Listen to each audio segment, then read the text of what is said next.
Welcome back, everyone. This is Mech Engine coming at you with another topic. This is perhaps, I don't want to say the most, but it's very important. And it will be a topic that we give a lot of study to, Lord willing. And I do mean that because this is very important for us to know in these end times. So, what is the topic? Noahide Laws. What are the Noahide Laws, you may ask? Well, we're going to dig into them a little bit. Um, if you're completely unaware or if you haven't heard anything yet, um, do not feel ashamed because you are not hearing this from your churches. The 501c3 incorporated arms of the government aren't really teaching this. The Jack Grahams, the Annie Grahams, the Tony Perkins of the world are not really focusing on this because why would they? I mean, it's only kind of, important. But what are they? Let's go ahead and read straight from the Chabad.org website, who is kind of the people that are pushing this.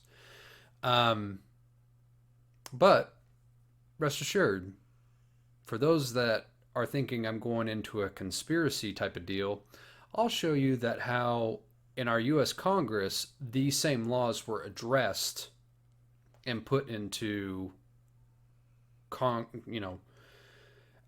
acknowledged by our Congress in some way, shape, or form. So there's a difference between conspiracy theory and something that's actually happening before our eyes. So let's get into it, shall we? What are the seven Noahide laws? Seven Noahide laws are rules that all of us must keep, regardless of who we are or from where we come. Without these seven things, it would be impossible for humanity to live together in harmony. Number one, do not profane God's oneness in any way. Acknowledge that there is a single God who cares about what we are doing and desires that we take care of his world. So I'll just stop at the first one. Chabad are traditionally Jewish. Now, why is that important? That's important because they denied the Messiah.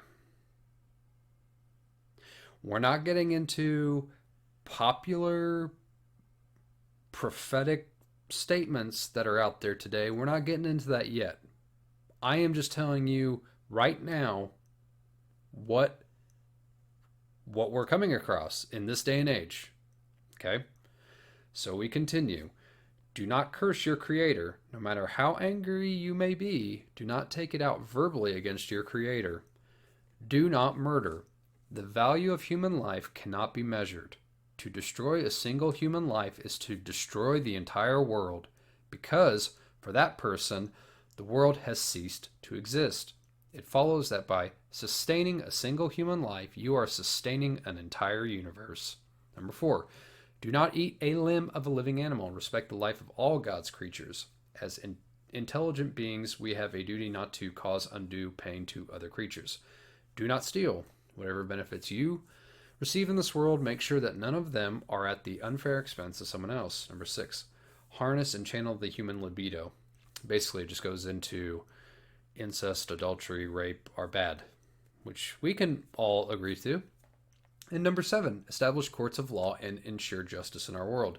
With every small act of justice, there is a restoring harmony to our world, synchronizing it with a supernal order. That is why we must keep the laws established by our government for the country's stability and harmony. These laws were communicated by God to Adam and Noah, ancestors of all human things. This is what makes these rules universal for all times, places, and people. So why is this a big deal? Well, two things. Well, many things, but two main things. Number one, do not profane God's oneness in any way. Acknowledge that there is a single God who cares about what we are doing and desires that we take care of his world. Once again, let's have an objective viewpoint when reading this. Let's not get our own, education, prophetic understanding, or what the Bible says. And the reason why I preface this is because there is a strong movement out there, a strong movement in futurism. Very strong. So what I'm getting at is, based on the first Noahide law, according to the Chabad, there is one God. Okay? They deny the Messiah. They deny the Son. They deny the one that was sent. And we know what Jesus says. If you deny me, you denied the one that sent me. Not all Israel is of Israel. Okay? You need to understand this. This is very important. And importantly, too, number 7, establish courts of law and ensure justice in our world. What is the definition of justice? They don't say. They don't go into it here. Well, this was the introduction. So we have certain examples or certain people that will shed some light on this. To make a choice. Either you're 100% with HaKadosh Baruch Hu, or you're with the rest of the garbage of the world. Garbage of the world. Okay? You need to understand, you need to listen to the language that's being given here. Okay? And the identifiers that these people have, at least this individual who is a rabbi, a quote-unquote leader in his community, what his verbiage or his identifying characteristics of those that at least don't follow the same religion as he does. Right now we have almost 8 billion people in the world. 99.999% of them are Reshaim Gmurim. Christians, almost 2.5 billion of them, all idolaters. What do you think? Kadosh Baruch Hu thinks there's tzaddikim?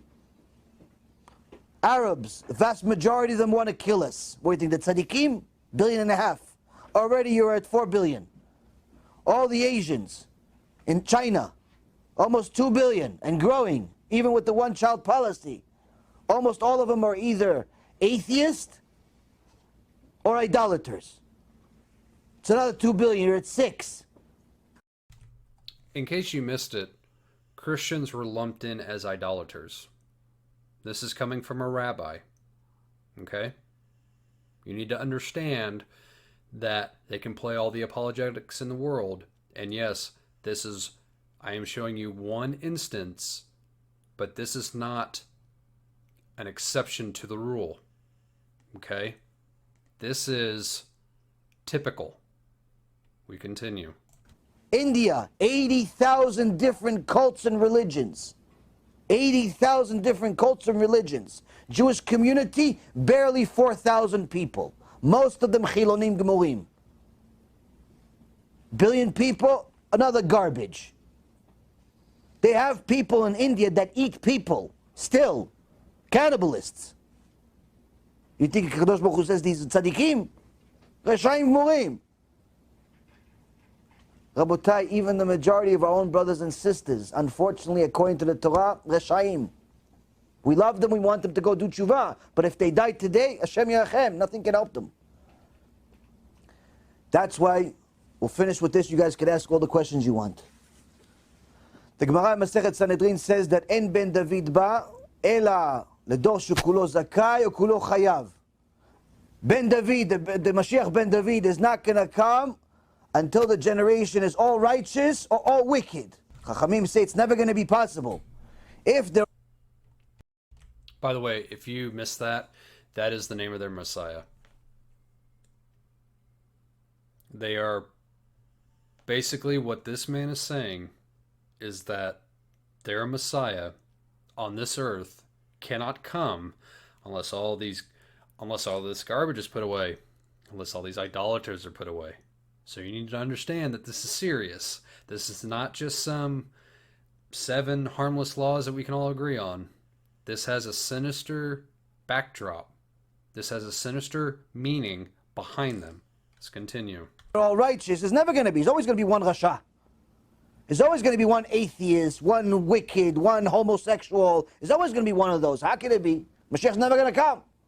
And all Reshaim, that's also not possible. Why? For the world to exist, there has to be at least 36 tzaddikim. Has to be at least 36 tzaddikim, so it can never be all. So the Gemara explains, no, it's not that everyone has to be tzaddikim or everyone has to be reshaim. What is the Gemara really saying? What is HaKadosh Baruch Hu really saying here? The Mashiach is not coming until everybody makes a choice. Either you're 100% going with Hashem, you're tzaddik. You're going to do your best to be the best. Doesn't mean that you're perfect. You make mistakes, but you're going to do your best. You're going to do your best. You're going to do your best to your flesh. You're going to be all that you can be. Just like the old law, which saved nobody and condemned all under it. Just be all that you can be. That is the only requirement to bring about their Messiah. Or you're going to do your best to go against Hashem.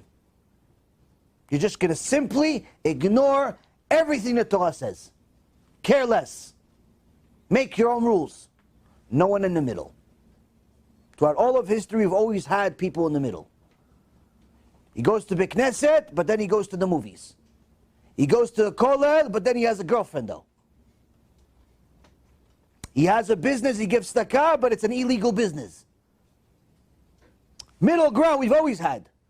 Kadosh Baruch Hu says Mashiach is only going to come when everybody makes a choice. So what if nobody wants to make a choice? Hashem says, no. I'm going to make them make a choice. If you saw the audience there, those were young men, maybe female, in the background. This is being preached to their youth. Okay? This is very important. And it's not being taught by the Southern Baptists, not being taught by the Catholics. It's not being mentioned by anybody, especially if you have a 501c3. You don't want to be labeled as anti-Semitic. You don't want to be labeled as a disruptor or a racist or anything like that just for bringing this stuff up. So those topics are verboten in the churches of today. And that's what's happening right now, Rabotai.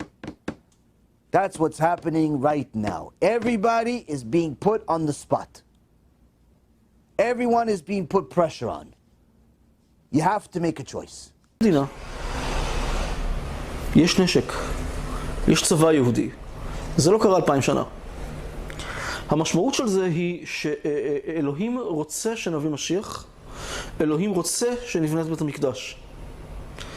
ומדלגים, אתה יודע, עושים פשוט סילוק לאחור של כל ההגבלות של התלמוד על מה זה משיח. והם חוזרים לרמב"ם, והרמב"ם אומר, מה ההבדל ביניהם? אין הבדל בין ימות המשיח, אין בין ימינו ובימות המשיח, אלא שעבוד מלכויות בלבד. זאת אומרת, כל מה שמפריד בין ימיו של הרמב"ם, הוא מת ב-1204, ובין ימות המשיח, ההבדל היחיד זה מי כפוף למי. האם היהודים משועבדים על ידי המלכויות, על ידי העמים האחרים, או שהם יכולים לשעבד עמים אחרים. וזה, עכשיו, ובזה הוא פותח את ספר המלכים שלו. הוא מסביר מה זה הלכות מלך, מה המלך יכול לעשות. זה נובע מהתפיסה שכן, יכול להיות מלך. אתה לא חייב קודם כל שיהיה בית מקדש. אתה לא חייב שקודם כל אלוהים ירד ויצביע, זה המשיח.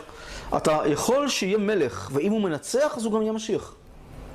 It's very important for you to understand too that the third temple, rebuilding of the temple, has a lot to do with what's going on.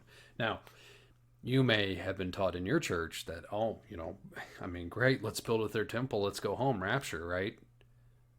Not the case. Quite far from it, as a matter of fact. Through the Noahide Laws, will usher in something that's very dark. And the Christians that are unknowingly helping them, it's just mind-numbing. It's mind-boggling what's going on. So I wanted to show you real quick from Congress. This is congress.gov. This is not some Alex Jones website. This is not some conspiracy theory avenue here. This is from congress.gov. Resolution 104 to designate March 26, 1991 as Education Day USA. We won't read the whole thing, of course. Well, it's not very long. We may. At the first session began and held at the city of Washington on Thursday, the 3rd day of January 1999. Joint resolution to designate March 26, 1991 as Education Day USA. What is Education Day? Whereas Congress recognizes the historical tradition of ethical values and principles which are the basis of civilized society and upon which our great nation was founded. Whereas these ethical values and principles have been the bedrock of society from the dawn of civilization, when they were known as the 7 Noahide Laws. Whereas without these ethical values and principles, the edifice of civilization stands in serious peril of returning to chaos. I'll put this link in the description. Once again, not conspiracy, not anti-Semitic, not racist, from congress.gov. Notice how the 7 Noahide Laws are the foundation. It's not the Bill of Rights. It's not the freedom of religion. It's not the freedom of speech. It's not the Second Amendment, the right to bear arms and to defend oneself. It's the Noahide Laws. This is our Congress back in 1991. And there are many other examples that go into this. There's many other examples that we won't get into right now. We'll cover later on in later videos. But you have to understand that it's not a conspiracy theory when your Congress acknowledges them. That's something completely different. And in order to fulfill their prophecy, as you heard the rabbi beforehand, in order to allow their Messiah to come, Satan, we know that. We know it to be Satan. They have to start this process. They have to take out the garbage. They have to remove the idolaters. That doesn't exclude Muslims that the Christians love to focus on today. It includes Christians, but not all Christians, mind you. Not all. Those that go along with the plan, don't fight, make good, make peace, they'll be welcomed with open arms. A lot of them are in the churches today. They love Israel. They love the state of Israel. They love the Jewish people. And I don't mean love as in sharing the gospel. I mean, not only continue in your denial of the Messiah, but you're the chosen people. Still, the chosen nation of God. Of course you're great. You're better than us. Making the death, the blood on the cross, to none effect.